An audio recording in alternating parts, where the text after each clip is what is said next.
अस्सलाम वालेकुम। उम्मीद है आप सब लोग खैर खैरियत से होंगे। आज पाकिस्तानी जितने हैं वो जश्न आज़ादी मना रहे हैं। आज़ादी एक ऐसी नेमत है जो जिसके पास ना हो उसको कदर होती है। हमको इस आज़ादी की कदर भी करनी चाहिए और अल्लाह पाक से दुआ है कि ता क़यामत यूं ही पाकिस्तान शाद रहे, आबाद रहे और आज़ाद रहे। पर आगे बढ़ते हैं। ये जो जश्न आज़ादी वाला मामला है ये गुज़िश्ता रात से शुरू हो चुका है। सबसे पहले इमरान खान साहब ने आज़ादी के नाम पर ही और उन्होंने बताया कि हकीकी आज़ादी वो इस मुल्क को कौम को दिलवाएंगे। इस सिलसिले में उन्होंने लाहौर हॉकी स्टेडियम के अंदर एक जलसा किया और वो काफ़ी कंट्रोवर्शियल है क्योंकि ऑस्ट्रोटर्फ वगैरह उन्होंने वहाँ पर उखाड़ फेंकी और सारा कुछ उन्होंने कहा खैर है, हॉकी ग्राउंड ख़राब होती है, कुछ नहीं होता। वो तो बल्कि उनके लिए उनका शौक़ सलामत रहना चाहिए। ये हॉकी ग्राउंड गया उनके लिए तो लाडला है क्योंकि इमरान खान साहब तो पूरे पूरे शहर बर्बाद किए जा सकते हैं, ऐसा क्या है। तो आगे बढ़ते चलें तो एक इमरान खान साहब का था और एक दूसरा तहरीक लब्बैक वालों का भी था जो फैज़ाबाद में हुआ।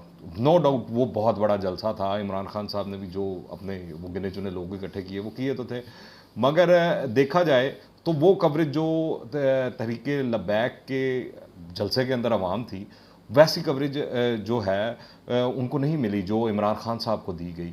ये एक बड़ा अलमिया है और ये एक सेल्फ सेंसरशिप जो है मीडिया के अंदर जारी है और उस तरह जो है वो टीएलपी के लोग नहीं दिखाते हैं। मुमकिन है आने वाले दिनों के अंदर इस सोच के अंदर भी तब्दीली आए और क्योंकि बड़े लोग उनके साथ अटैच हैं और बड़ी एक मजबूत और मरबूत तरीके से उन्होंने अपनी तंजीम साजी किया और वो अपनी जमात को चला रहे हैं।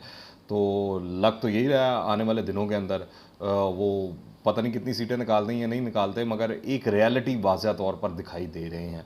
दूसरी जानिब इमरान खान साहब के जलसे की अगर गुफ्तगू की जाए तो उससे पहले आपने ये देखना है कि जो सोशल मीडिया के ऊपर इमरान खान साहब सारा नैरेटिव जो है वो बिल्ड करने की कोशिश करते थे।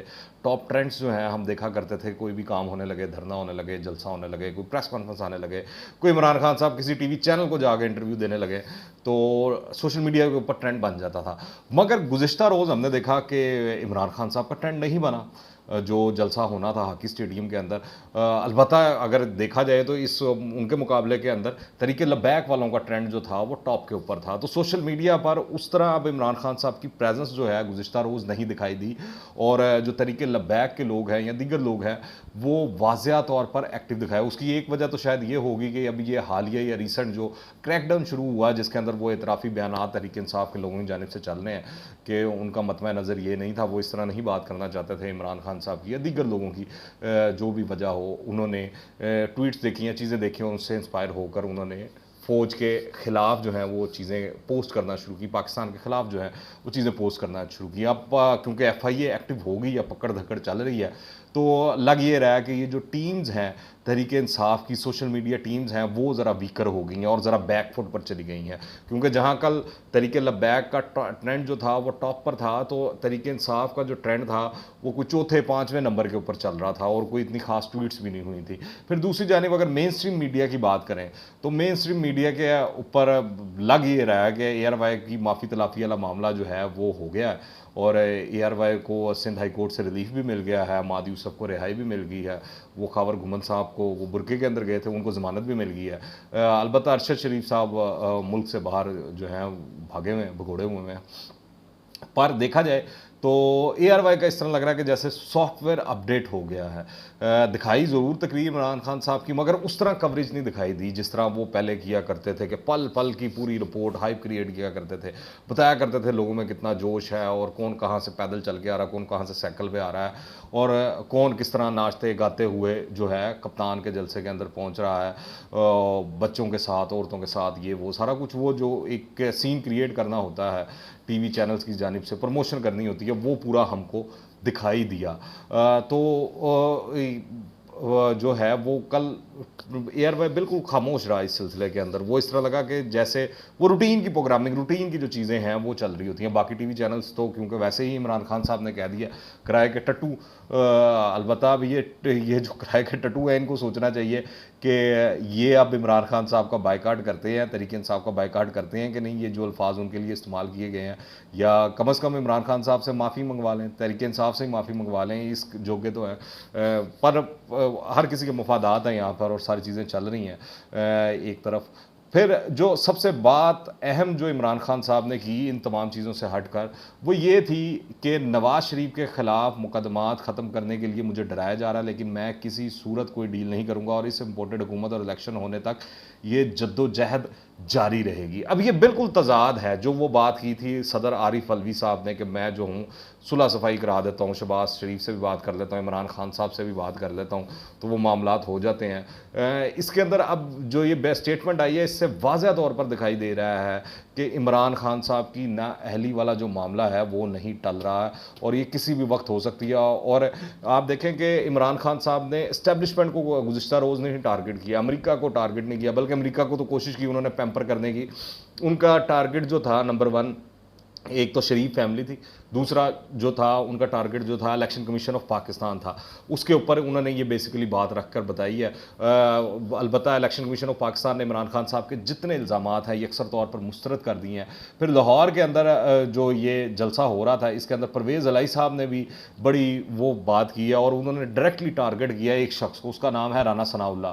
और वो कहते हैं कि 25 मई को ज़्यादती करने वालों से बदला लेने तक चैन से नहीं बैठूंगा और मुझे पता है कानून के तहत इनके साथ क्या सलूक करना है। और इमरान खान साहब भी यही चाहते हैं कि परवेज़ इलाही साहब जो है उनके लिए बदले लें, उनके लिए स्कोर सेटल करें। तो अब परवेज़ इलाही साहब ने अपनी ज़ुबान से ये बात कह दी है। अलबत्ता आप देखते हैं राना सनाउल्लाह साहब इसके ऊपर किस तरह रिएक्शन करते हैं, क्या करते हैं, क्योंकि मत भूलें राना सनाउल्लाह साहब वाहिद एक ऐसे शख्स हैं जो तनहा जो है वो पूरे वो कहते हैं कि मैं हाथ डालूंगा तहरीक इंसाफ पे तो पक्का हाथ डालूंगा, इस तरह का नहीं डालूंगा होम्योपैथिक किस्म का, जिस तरह तहरीक इंसाफ अपने मुखालफिन पर करती रही और बाद में अदालतें बरी ज़िम्मा करार देती रही और उनको रिलीफ मिलता रहा। वो चाहते हैं कि इस तरह का काम किया जाए कि एक दफ़ा जिसको पकड़ा जाए तो वो फिर उसका बाहर निकलना मुश्किल हो और उसको कानून के कटहरे में लाया जाए। तो ये चीज़ की रियलाइजेशन जो है वो पूरी तहरीक इंसाफ को भी है, परवेज़ इलाही साहब को भी है। इसीलिए रोज़ाना की बुनियाद पर राना सनाउल्लाह साहब को टारगेट किया जा रहा। कभी बताया जाता है कि थाना नारकली के अंदर जो है वो एक दरख्वास्त दे दी गई है, कभी कुछ कहा जाता है, कभी कुछ कहा जाता है। और कभी फवाद चौधरी साहब जो है वो इस तरह की बयान देते हैं और स्टेटमेंट्स देते हैं कि आप पंजाब आए तो धर लिए जाएंगे, वापस जाने की गारंटी मैं नहीं दे सकता। तो ये आने वाले दिनों के अंदर चीज़ें मज़ीद आपको दिखाई देंगी, क्योंकि राना सनाउल्लाह साहब ने तहरीक इंसाफ की पूरी जो तहरीक इंसाफ है उसकी दुम के ऊपर पाँव रखा हुआ है। फिर आप देखें कि अमेरिका को गालियाँ देने वाले जो शख्स था, वो हम बड़ी तकरीरें सुन सकते हैं, वो ख़त लहराने से लेकर और उससे पहले भी कि मैं झुकूंगा नहीं, एब्सोल्युटली नॉट, इंटरव्यूज़, पता नहीं क्या क्या इमरान खान साहब ने। और पूरी तहरीक इंसाफ जो है इमरान खान साहब के पीछे इस चक्कर के अंदर गर्विदा हुई हुई थी। मगर गुज़िश्ता रोज़ इस तरह लगा जैसे इमरान खान साहब अमेरिका से माफ़िया मांग रहे हैं। इमरान खान ने अपनी तकरीर में कई मरतबा अमेरिका से माफ़ी मांगी। इमरान खान ने कहा कि वो अमेरिका के साथ हैं, उससे दुश्मनी नहीं चाहते। और वो उनका कहना था कि जो है मैं इक्वल बुनियादों के ऊपर, इक्वल बुनियादों का जिक्र करके कहानी वही है कि वो जो है बार बार अपनी सीवी पेश कर रहे हैं, सर काबिल कबूल कर लें मुझे और मुझे फिर दोबारा से हुक्मरान बना दें, मुझे फिर दोबारा जो है नौकरी पर रख लें, मैं बड़ा अच्छा बच्चा बन के रहूँगा। ये इमरान खान साहब की पूरी तकरीर का जो था वो लुब्बे लुबाब था। और ये कल से नहीं, इससे पहले भी कई चीज़ें सामने आ चुकी हैं। जिस तरह महमूद खान मिले वज़ीर आला KPK जो है अमरीकी सफ़ीर से, उसके बाद जो है ये खबर बाहर आई कि इमरान खान साहब जो हैं अमरीकी सफ़ीर से राब्ते में हैं। फिर जो ये अमरीका दुश्मनी की जो बातें की जाती थी, तो अब एक लॉबिस्ट फर्म जो है वो हायर की गई है, ये खबरें भी आई हैं, ये इतलात भी आई हैं।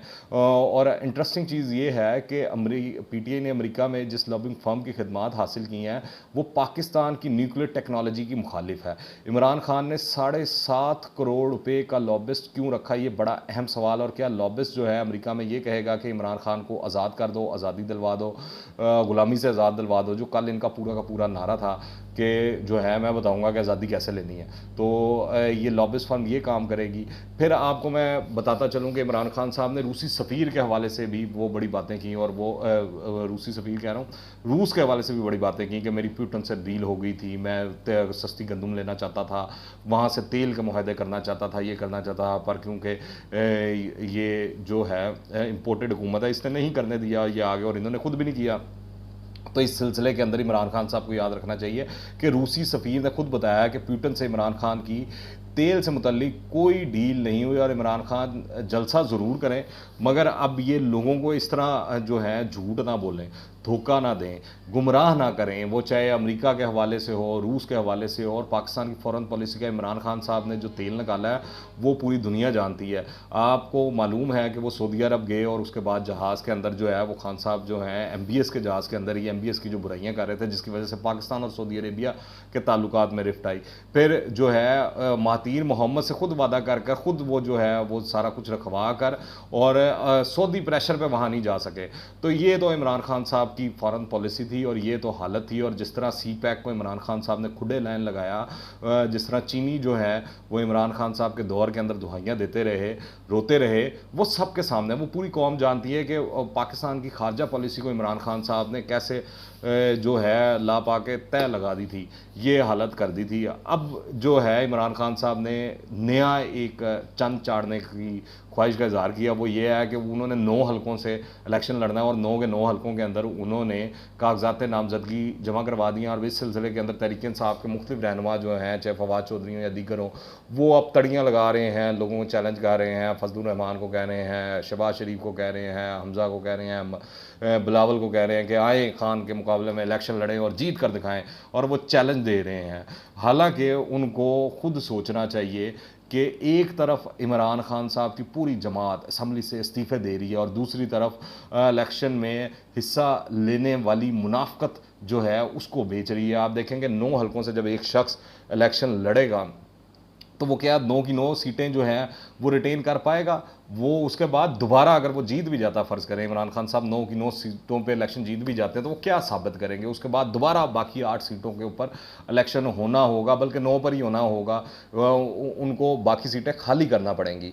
तो ये मुल्क और कौम के टैक्सों का पैसा है, ये क्या इमरान खान साहब अपनी सियासत के लिए वो बर्बाद करना चाहते हैं, वो ज़ाया करना चाहते हैं? इदारों को भी आप देखें वो एक तरफ मैनिपुलेट कर रहे हैं, ब्लैकमेल करने की कोशिश कर रहे हैं, दूसरी जानब आप देखें जो सियासी जमातें हैं या हुकूमत है उसको भी ब्लैकमेल करने के चक्करों में है। इसी तरह जो है वो सोशल मीडिया हो या मेन स्ट्रीम मीडिया हो, वहाँ के ऊपर भी वो खूब रोज़ाना की बुनियाद कर आकर इतना झूठ बोल रहे हैं, इतना यू टर्न ले रहे हैं कि अल-अमान अल-हफीज़।